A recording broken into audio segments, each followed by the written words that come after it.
Welcome back to our channel ఖుషితో కనమ్మ. యాక్చువల్గా ఇలా వీడియో వచ్చేసి ఏంటంటే ఇన్స్టాంట్గా మనం ప్రిపేర్ చేసే టమాటో పచ్చడి అనమాట. ఎలా తయారు చేయాలని చూపిస్తాను, వచ్చేసేయండి. దానికి కావాల్సిన పదార్థాలు కూడా చూపిస్తాను, వచ్చేసేయండి. ఇది రైస్లోకి మాత్రం చాలా చాలా బాగుంటుంది. ఇన్స్టాంట్గా మనకి పచ్చళ్ళు ఏం తినబుద్ధి కాని టైంలో ఇలాంటి 5 మినిట్స్లో అయిపోయే రెసిపీ అనమాట. చూసేద్దాం, వచ్చేసేయండి. టమాటోస్ తీసేసుకోవాలి. టమాటోస్లో ఆవు పొడి, మెంతి పొడి, కొంచెం నూనె పొడి యాడ్ చేసుకోవాలి.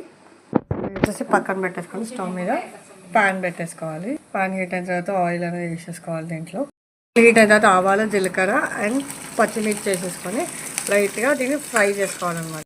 పచ్చిమిర్చి అనేది లైట్ ఫ్రై అయిన తర్వాత దాంట్లోనే కరివేపాకు, కొత్తిమీర అనేది యాడ్ చేసుకోవాలి. కొంచెం లైట్గా ఫ్రై చేయాలన్నమాట. ఇలా అన్నీ ఫ్రై అయిన దాంట్లో లైట్గా ఉప్పు అనేది తగినంత ఉప్పు అనేది యాడ్ చేసేసుకోవాలి. చేసుకున్న పోపు అనేది దీంట్లో మొత్తం వేసేసుకోవాలి. ఇంతకుముందు మనం మిక్స్ చేసి పెట్టుకున్నాం కదా, అందులో వేసేసుకోవాలి. ఇలా మొత్తం పోపు ఇవన్నీ మిక్స్ అయ్యేలాగా మంచిగా మిక్స్ చేసుకోవాలన్నమాట. లైట్గా నిమ్మరసం అనేది వేసేసుకోవాలి. ఇలా మొత్తం మిక్స్ చేసిన తర్వాత ఒకసారి మన టేస్ట్ కోసం లైట్గా నిమ్మరసం అనేది మనం యాడ్ చేసుకోవాలి. మిక్స్ చేసిన తర్వాత ఒక 15 మినిట్స్ అనేది దీనికి రెస్ట్ ఇవ్వాలి. ఎందుకంటే ఊరడానికి 15 మినిట్స్ తర్వాత ఎలా ఉందని చూపిస్తాను.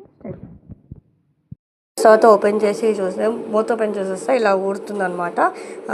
టమాటో పచ్చడి అనేది రెడీ అయిపోయింది. ఎలా మీరు కూడా ట్రై చేయండి ఇంట్లో. ఎలా వచ్చిందని కామెంట్ బాక్స్లో చెప్పండి. And please do like, share and subscribe to our channel.